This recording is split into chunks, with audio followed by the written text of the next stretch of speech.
Espaço Ninho é o nome do ambiente da Kelly Orms aqui na mostra D&D Garden Design.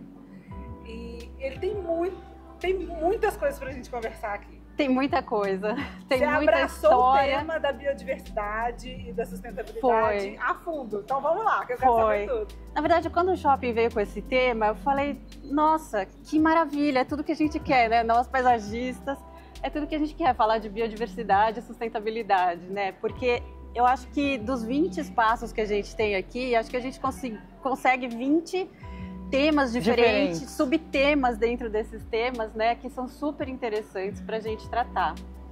E eu acabei indo para esse tema da relação entre a avifauna, né, e a sustentabilidade, e a relação entre a avifauna e a nossa flora, né, e como isso contribui para a sustentabilidade.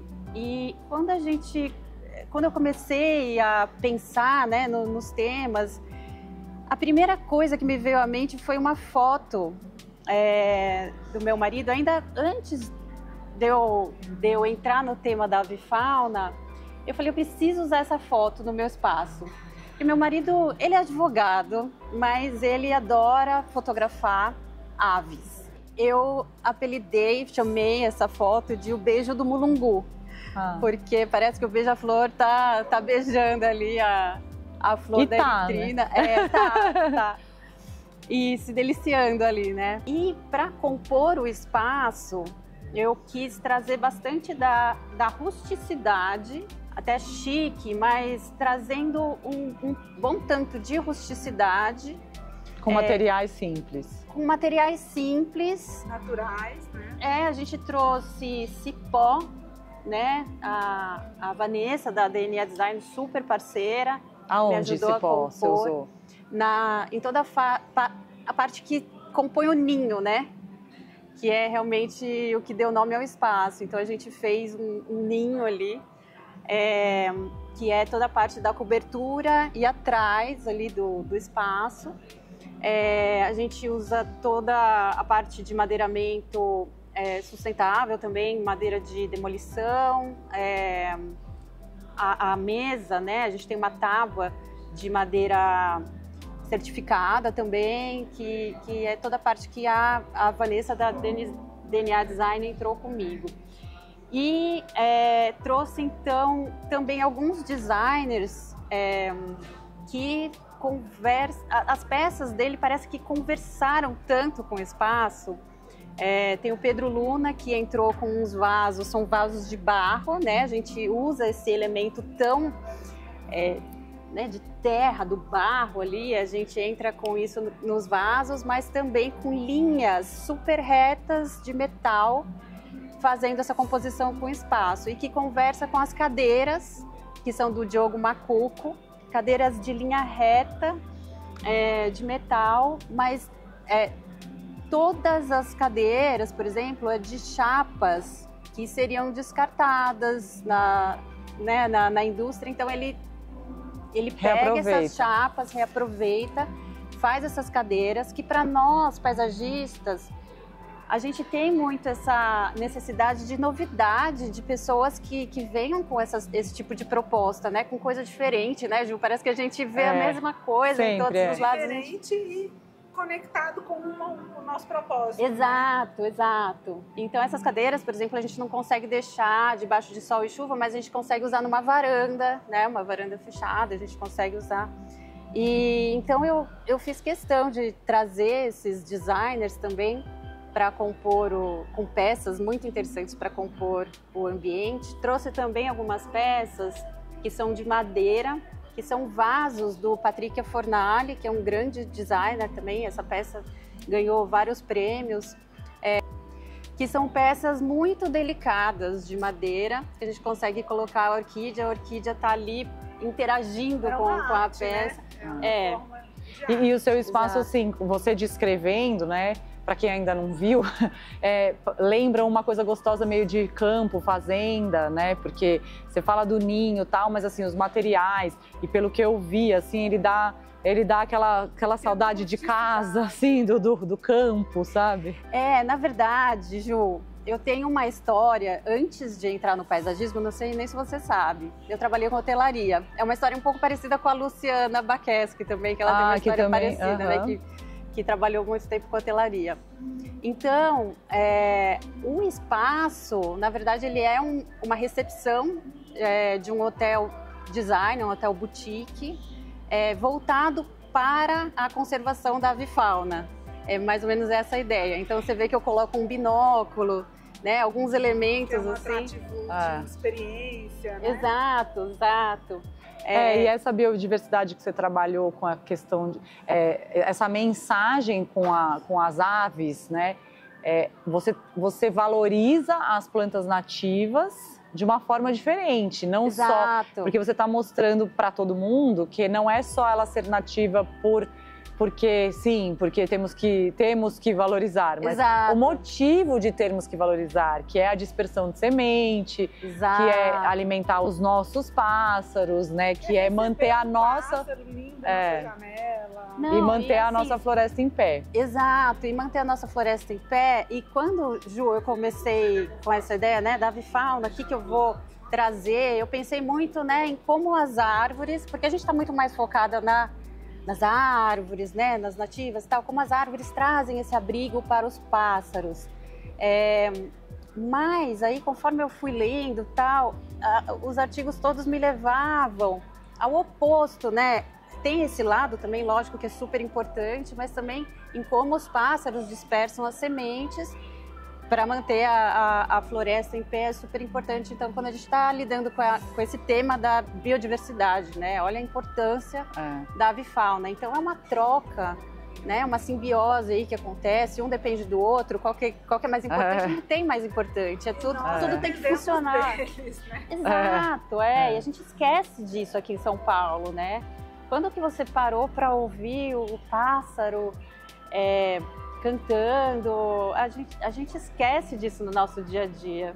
E o paisagismo tem um potencial de mudar isso, e a gente está falando muito sobre isso, né? Sobre despertar. Uma mostra que dentro de um shopping traz mensagens fortes como essa que você trouxe. Olha, vamos pensar em diversidade. Qual espécie você está plantando? Quantas espécies diferentes você tem aí? O que ela pode contribuir com o entorno, com você? E contribuir ou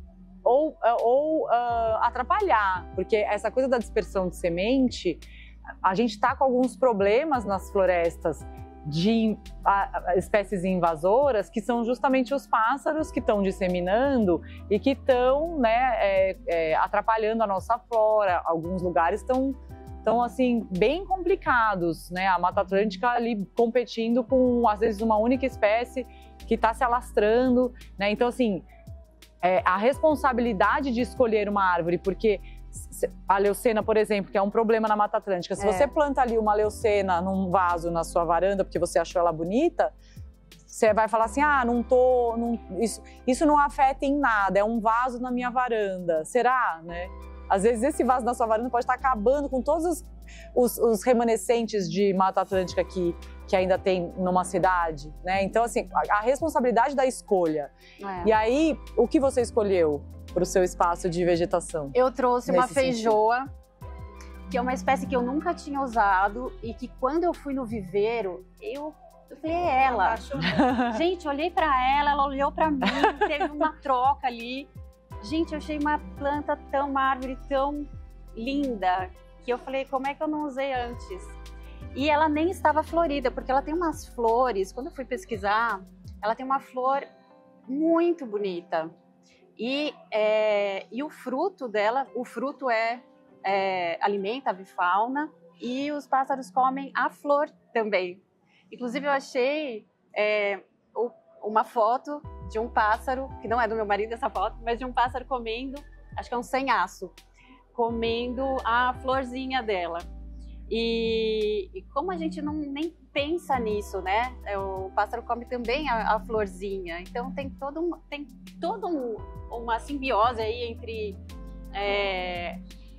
não só as árvores, mas também outros estratos de vegetação. Quem me chamou a atenção disso foi uma bióloga que eu entrei em contato recentemente, porque ela entende tudo sobre esse tema, né? E eu falei para ela, você pode trazer alguma coisa interessante sobre o tema? E ela gravou um vídeo muito interessante. Meu nome é Letícia, sou bióloga, trabalho com ecologia de ecossistemas terrestres e com aves há mais de 10 anos. As aves são interessantes porque elas estão em todos os lugares, né? A gente encontra nas matas, em ambientes preservados, em rios, represas, ambientes criados pelos homens, inclusive, né? O que fazer para atrair aves, basicamente, é diversidade, né? Então, às vezes no paisagismo a gente busca, aquela espécie, né? Aquela ou aquelas 2, 3, né? E o segredo, de verdade, não é fácil. Tem que ter diversidade de espécies, de formas de vida. Então, assim, não é só árvore. O que a gente tem batido na tecla bastante atualmente é que a árvore é importante, mas as aves vão buscar um local protegido para estar. Então, a gente precisa fazer esse meio, né? O recheio. Às vezes a gente vai em algumas áreas, parques, mesmo no paisagismo, e tem aquelas árvores e não tem o meio, não tem os arbustos, as trepadeiras, as epífitas, né, que crescem no tronco de outras árvores. Então, assim, é muito importante a gente começar a preencher esse recheio. E além da feijoa, você usou o que mais? Eu usei uma grumichama preta anã, como essa. Que é igual a essa. Que é linda. Que quando eu fui no viveiro também, ela estava toda florida, maravilhosa. Foi amor à primeira vista, eu trouxe também. E uma grumichama, que não é anã. Mas a gente falar do tema, né, Ju? Porque nós, paisagistas, Cris, você sabe, a gente tem que saber de muitos assuntos diferentes. A gente tem que saber de biologia, a gente tem que saber de agronomia, a gente tem que saber de arquitetura, a gente tem que saber de psicologia, inclusive fotografia, iluminação, tudo, é muita coisa. Aí eu comecei a me culpar, falei, né, conforme eu fui fazendo as pesquisas, eu comecei a me culpar, falei, como é que eu não sabia disso antes, né? Nunca tinha parado para ir mais a fundo nesse tema. Falei, Kelly, para tudo. Você tem que curtir, né? Tem que ser uma coisa gostosa, que você passa para o cliente. Nossa, eu vou trazer uma feijoa aqui. Olha a foto do pássaro que pode. Imagina na sua apresentação do projeto incluir uma foto dessa, né? Não é? Isso é muito legal. Essa coisa de mostrar quem são os pássaros. Porque a gente costuma falar muito assim, né? Que é uma coisa que vende muito. Essa planta atrai muito beija-flor. Então, assim, para os clientes, o beija-flor é tudo num jardim, né? Então, aí você coloca lá, sei lá, quem não gosta de um beija-flor, né? Aí você coloca uma russélia, gostei dessa planta, mas... não, mas olha, ela atrai muito beija-flor. Pronto, o cliente está convencido. E aí, que legal poder mostrar os outros tão lindos pássaros que as plantas podem atrair, que não só o beija-flor. Exato. E o que eles são importantes na manutenção da floresta em pé. Mesmo, né? Porque cada um tem uma função diferente. Exato. Né? Tem pássaros que gostam mais dos frutinhos, tem pássaros que vão comer pequenos insetos, tem pássaros, enfim, tem... o importante é a gente manter essa diversidade, inclusive dentro dos nossos projetos de paisagismo, para a gente ter também a diversidade da avifauna, porque se a gente só tem caizuca, Bismarck, né? Rabo de raposa. Rabo de raposa. Quais são os pássaros que essas espécies vão trazer? Né? E ao mesmo tempo, eu acho que o seu trabalho aqui, ele passa uma mensagem importante de que o paisagismo não é só planta, né? Porque também tem uma coisa assim, que às vezes tem cliente que fala assim, eu quero um jardim, mas eu não quero bicho. Daí a gente fala assim, não, mas deixa eu te falar, o jardim é para os bichos. É para eles que o jardim existe. Ele não existe para você. Ele existe para os bichos. Então, se você não quer os bichos, você não vai poder ter um jardim, porque não é para você. comer grumichama. É pro pássaro comer grumichama e se sobrar grumichama pra você. Não é meio isso? Aí você come.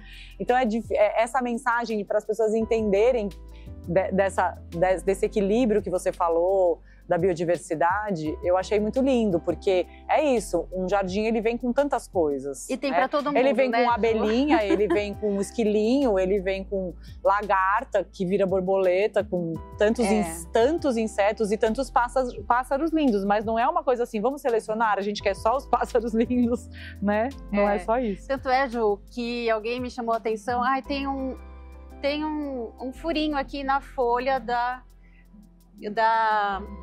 grumichama. Como esses, assim, Como né? esses, Que foi feito por inseto. Eu falei, a gente vai deixar, eu vou deixar esses furinhos. É porque a gente tem uma mentalidade que tem que estar impecável. Higienista, né? Como higienista. O Cardim mesmo fala isso. Sim. E é verdade, a gente acha que por estar aqui tem que estar impecável. E, na verdade, é essa a beleza da natureza. É essa interação, né, de todas as espécies aí com as plantas, e a gente tem que aceitar a natureza do jeito que ela é. A gente não precisa ficar querendo mudar. Eu não acho nem aceitar, a gente tem que admirar, tem que aprender a admirar. Exato, quando eu vejo gente com soprador na rua, soprando flor, debaixo de um ipê, branco, que floriu inteiro, que fez um tapete de flor maravilhoso, e a pessoa tá lá com o soprador, tirando a flor, eu não consigo, não consigo, assim, alcançar como que essa pessoa vai entender o que eu tô querendo falar, né? Porque é isso, assim, essa higienização que chega ao ponto de você não entender a natureza e não admirar, não respeitar, né? Ou ficar tirando folha seca que cai da árvore, né? Como eu já falei várias vezes, eu sou uma pessoa otimista. E eu acredito que o paisagismo é uma forma de despertar as pessoas. Não, com certeza. E é por isso... E não assuste se o seu cliente não estiver pronto para isso. Não e quer não dizer que ele não vai não usar. desista. Não desista. E muitos não estão. E a gente também, faz um trabalho muito de formiguinha, né, Ju? Cliente por cliente, de passar essa mensagem. Mas quando a gente tem uma oportunidade de estar aqui e passar uma mensagem para um público maior de arquitetos, de outras pessoas que não são só os nossos clientes que a gente está interagindo no dia a dia, é muito bacana. E sempre nos meus projetos eu gosto de trazer bastante aconchego, né? Boninho. Sempre. Na minha casa, eu tenho uma casa que as pessoas falam, nossa, que casa aconchegante. Eu falo, eu não sei como que eu cheguei desse resultado, mas é gostoso de estar lá. Então eu gosto sempre nos projetos de trazer aconchego, mais do que trazer, às vezes, um projeto impecável. Eu gosto de que os clientes se sintam bem. Aquela casa verdadeira, né? Não é? Que você esteja não necessariamente num jardim, mas que esteja no seu quintal. Aquela coisa mais gostosa, mais verdadeira. O lugar onde a pessoa escolhe onde eu quero estar agora é ali, né? Naquele espaço. Talvez, acho que a gente tem um pouco desse desejo, né? De que o jardim seja a escolha do cliente. Exatamente. Não só o pano de fundo, né? Para uma sala envidraçada, mas que seja o lugar onde ele quer estar. Ele quer sair da sala envidraçada e tá lá fora. No jardim. Kelly, que venham novos ninhos, novos projetos cheios de biodiversidade, que você possa continuar fazendo um trabalho lindo que a gente vem acompanhando há alguns anos, nas mostras, no dia a dia. Mudando então, a vida. É meu desejo, assim. Sua mensagem é linda, muito importante. E eu estou muito feliz de poder estar aqui com você, aprendendo um pouquinho mais sobre isso. Eu que agradeço. É isso, Obrigada, que você meninas. continue mudando a vida das pessoas aonde você vai, nas casas dessas pessoas, que você transforme a vida delas, levando vida e essas mensagens importantes. Sucesso, prosperidade, parabéns. Obrigada.